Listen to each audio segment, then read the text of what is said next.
All right, ladies and gentlemen, Reckless Endangerment is the new pursuit weapon for Season 16/Season of the Risen, and you can get your hands on it as a solo player in under an hour. Yeah.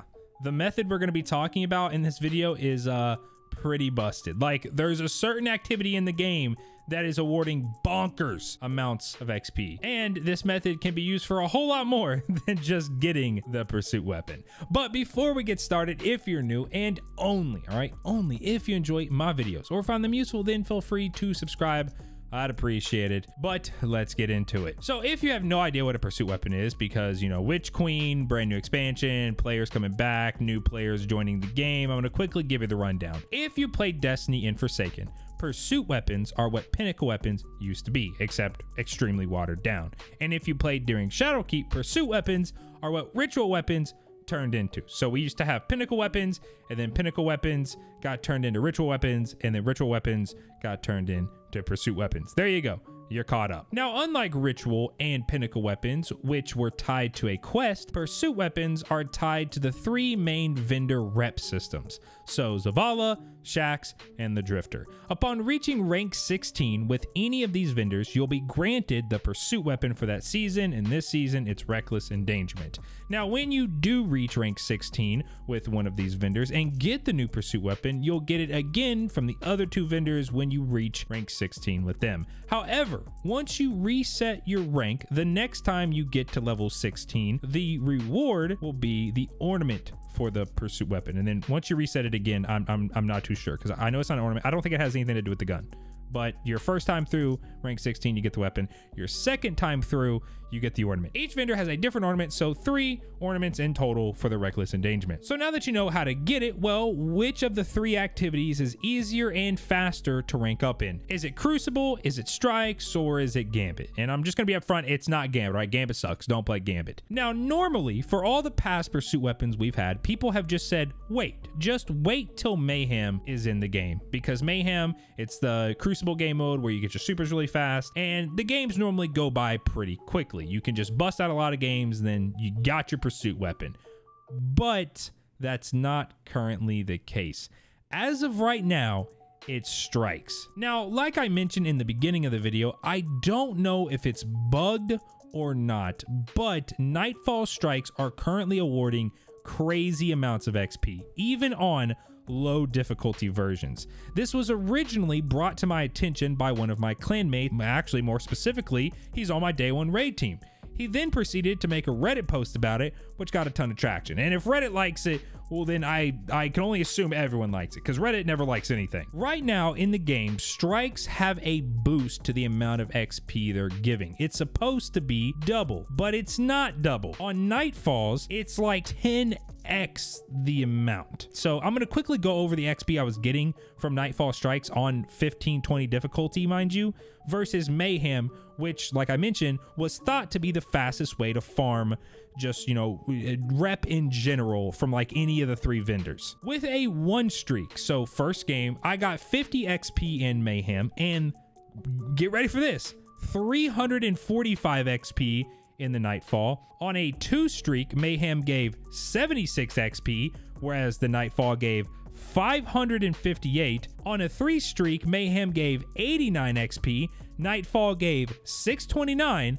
On a 4 streak, Mayhem gave 132 XP, Nightfall gave 709.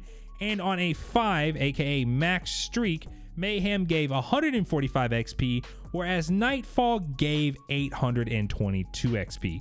Mayhem games were taking around 8 to 9 minutes, and Nightfalls were taking around 6 to 7 minutes, mind you, on the 520 difficulty, playing with just absolute randoms. Now, it gets even crazier than that, because a few games later, after I was already on a 5 streak and getting around 820 XP per run, the amount of XP I then started getting jumped all the way up to 1,080. It was like 3 games after hitting the 5 streak, I was getting around 820, and then out of nowhere, I just started getting 1,080. Just completely randomly. And I kept getting that until I hit max rank. And getting over 1,000 XP per strike, well, that didn't take long at all. Now, real quick, for anyone that doesn't know what a streak is, because I feel like I should mention it, each of the playlist activities has a streak counter in the upper right of the directory. You can always see what your streak is. You build this streak by playing those activities. You will lose the streak by quitting out or playing another activity. You can go to the tower or the helm, but that's about it. The higher the streak, the more XP you get, maxing out at a 5 streak. So knowing this, you're going to want to be running the 510, aka the hero difficulty Nightfall. The 510 has matchmaking, so as a solo player,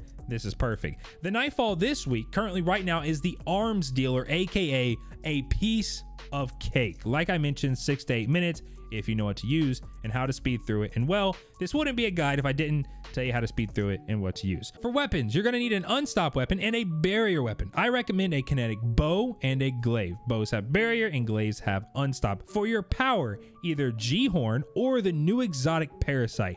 Both of these are solar, and there is an active solar burn on this Nightfall, like a modifier. So that's plus 25% damage, like given just straight up to all your solar weapons. For mods, just make sure you're running the champ mods and some finder / scav mods for your heavy weapon to make sure you're never running out of ammo. And for your subclass, if you're not running a high damage super like Goldie or Thunder Crash, then I'd recommend Void with the weakening Void Grenade fragment. It's a 15% damage increase or debuff to all your damage when an enemy is being damaged by that Void Grenade.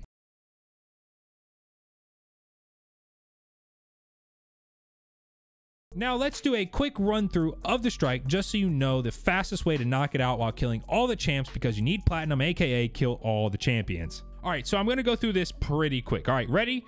Okay, as soon as you spawn in, there are going to be 2 champs in the room, an unstop and a barrier. Stun the unstop and heavy it. For barrier, hit it with your weakening nade if you're running it, and heavy it. If you're not running the weakening nade, you may need to have your anti-barrier weapon ready to shred its shield. And I'm not gonna say that every time, all right? I'm just gonna say shred the champion. Once you're past the 2 champs, you'll need to interact with the console in the room and wait for the door to open. Once the door is open, just clear ads and make your way across the bridge. At the end of the bridge, where the Cabal dogs spawn, a barrier will spawn. Take it out and continue. Normally, someone in your team will grab the ball to dunk on the other side of the bridge you just crossed, so just go ahead and make your way up the ramps to the orange / yellow barrier. Once the barrier is down, shred the unstop champ. From there, just run by everything, and you'll eventually reach the outside section. Go up the back way and immediately target the barrier champ coming out of the ship you're about to enter. Once the barrier is dead, make your way to the tank room. I recommend jumping up on the walkway, killing the 2 enemies, and shredding the tank with a couple heavy shots or your super. Then activate the console that's on that walkway with you. From there, move to the right of the walkway and jump up and around to get behind the anti-barrier. Take him out, and at this point, your teammates should have caught up. Normally, whenever you're going this fast, then they're gonna fall behind, but they should catch up at around this point. All my runs, this is where all my teammates eventually caught up. Activate the console, and an elevator with another tank on it will come down. You and your teammates should shred the tank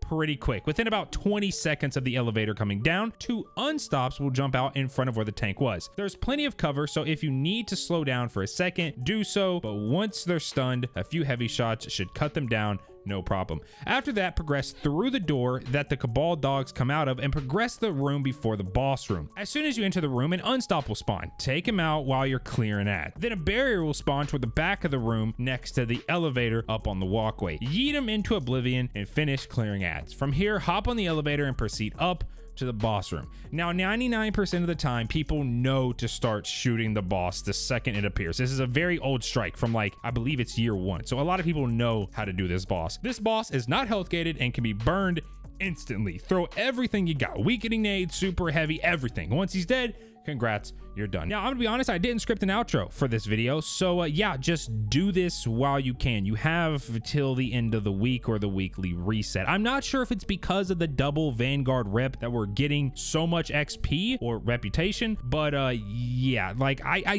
don't think we're supposed to be getting this much. I mean, 1520, that's match made, ranking you up every single time you run it when you're at a 5 times, like that just doesn't sound right. So if you are going to do this, do it now. Go ahead and get your pursuit weapon knocked out of the way, get the ornament, because those are more than likely going to be either challenges toward the end of the season or whatever. Then from there, you can keep doing it if you need the exotics that come at the end, you know, once you've completed rank 16, or any of the other materials that's offered from Zavala for ranking up with the Vanguard. So just go ahead, do it. With all that being said, let me know down below what you think of the pursuit weapon. I'm gonna be honest, I haven't really used it and I don't really see anyone talking about it, but this could be like another Null Composure where it's not good till like a few seasons later and then it's like really, really good. So I just went ahead and got it out of the way, but let me know what you think about it down below. Drop a like if you enjoyed the video and I will catch you all in the next one. Peace.